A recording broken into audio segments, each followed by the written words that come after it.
यही कहते हैं कि शराबी तसारा जमाना भाई,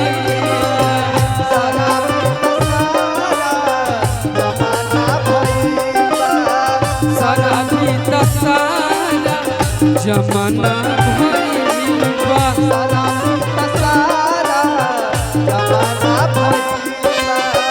कि झूठ बदनाम खाली, कि झूठ बदनाम खाली पवनमा भइल,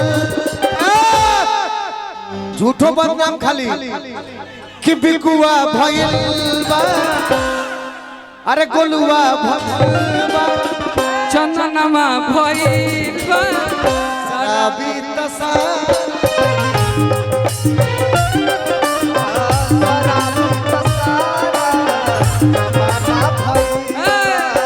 कि झूठो बदनाम खाली कि संतोषवा भइल बा, झूठो बदनाम खाली, झूठो बदनाम भइल बा, शराबी तसारा जमाना,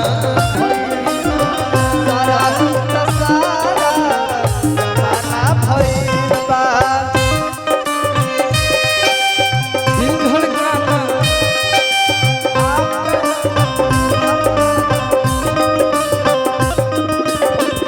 प्यार आ गया रे, प्यार आ गया, प्यार आ गया,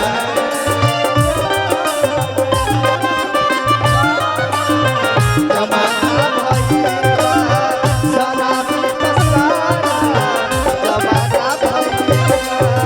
कि केहू खुशी में केहू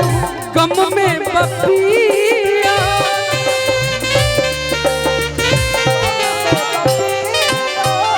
केहू खुशी में केहू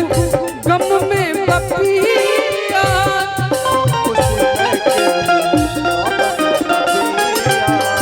हमरा करनी चंदन बिकू तोहरे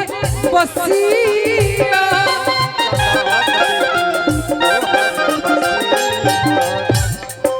बाबू बाबू संजय यादव, इंस्पेक्टर राजू यादव दिल्ली पुलिस, अमिताभ बच्चन यादव अध्यक्ष बिहार, राजेश यादव, ये सब हमारे परिवार के लोग हई। दंगा चाचा का तरफ से पुरस्कार मिल रहा है, हाथ दिखाओ, हाथ दिखाओ, बोल बाबू बोल बोल बोल। दीवाना धड़के तोहरा प्यार में, ओढ़नी जब से बांधे लगलो, दीवाना धड़के तोहरा प्यार में, ओढ़नी जब से बांधे लगलो, शराबी तसारा जमाना भइल बा, शराबी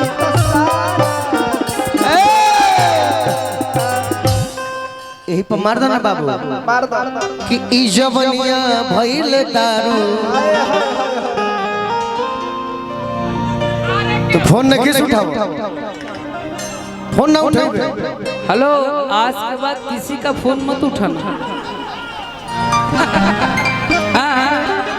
क्योंकि भैया मुझे किसी ने बददुआ दिया, 2-3 दिन पहले मुझे किसी ने बददुआ दिया कि जाओ, जीवन में तुम कभी खुश नहीं रहोगे, जीवन भर रोते रहोगे। ये मेरा बददुआ है पगली। ए बिकू, तुम तो हमको कब से बददुआ दिए हो, हम कब से रो रहे हैं। मर्द का आंसू छिप जाता है, आपका आंसू छप जाता है कि तसराबी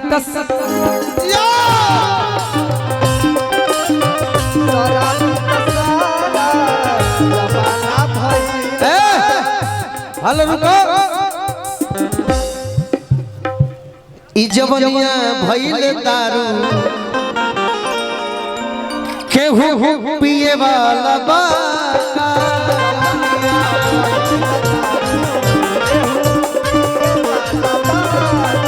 जवनिया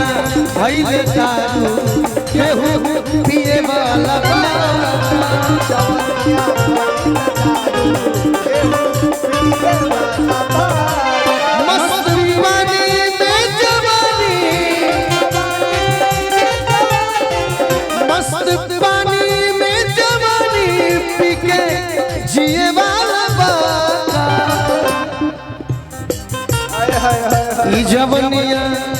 ई जवनिया भइले दारू केहू पिए वाला बा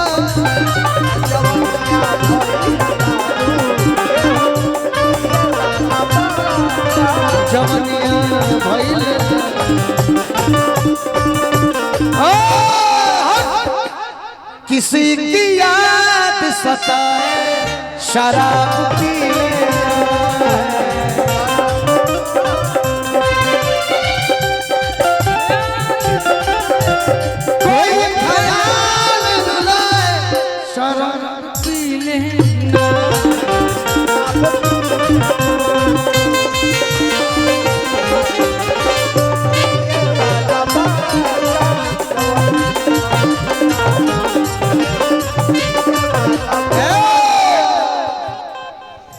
छोटू छलिया जी कहाँ हैं? छोटू छलिया भैया,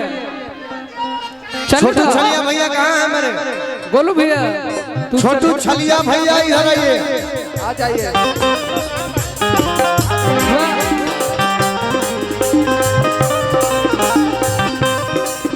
मंच खाली करो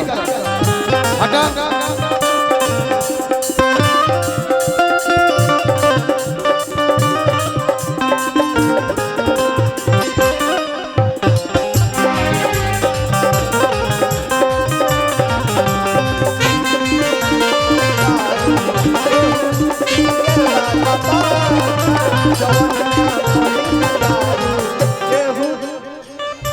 के हो हम पिए वाला बारे कौना कोना के जवानी दारू भइल बारे हाय हे दारू बंदी में तहनी के जवानी दारू हो गइल बा हाय बाबू गाना गा रहे थे। जवान दारू तू पीला हम पिए हम तो छूते ही नहीं। अंतर ये आपको आप देखें क्या कभी शराब पीते वो हुए? दारू नहीं कहा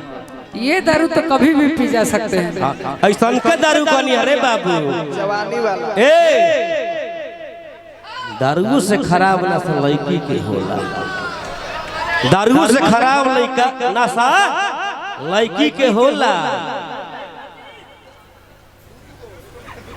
जब अपने गलती करी हो सर तो मंच पर बजे हो सुना अपन लोला कि मेरा गलती नहीं था मेरी मम्मी बोलती थी तुमको हम छोड़ दिए मेरे जाति का नहीं था रे बाबू बहुत गलती हुआ रे बाबू तो वो घरी खाए के बड़ा पता ना चलत रहे कौन जात के थाली में खाता रू हैं अब जात पात देखता रू ऐसे कहत निका अरे प्यारे में तो हरा पगलाई बाटे रे गलिए गलिए के तना ठोकर खाइले बाटे रे ए मास्टर जी देखा तो हम बड़ी देर से आइल बानी कम से कम हम लगता कि 4 बजे से आइल बानी लेकिन अपन घर बा गावे के कम रहिया फेरा में लेके देखनी है कि सर्वेश भाई दारू कम बर्बाद करत लड़की बर्बाद नहीं करने करते ज्यादा तो हमारा एंट्री मारे के पड़ल है भैया हां सतीश भाई हमार छोट भाई हमार भतीजा चंदन यादव केने बोला हाय सर्वेश भाई त का कनी हम एजे तू खड़ा रह बाबू बता दिए को सतीश भाई जब चंदन बाबू खड़ा बड़ा सर्वेश भाई आइल बा। ए मामा भाई आई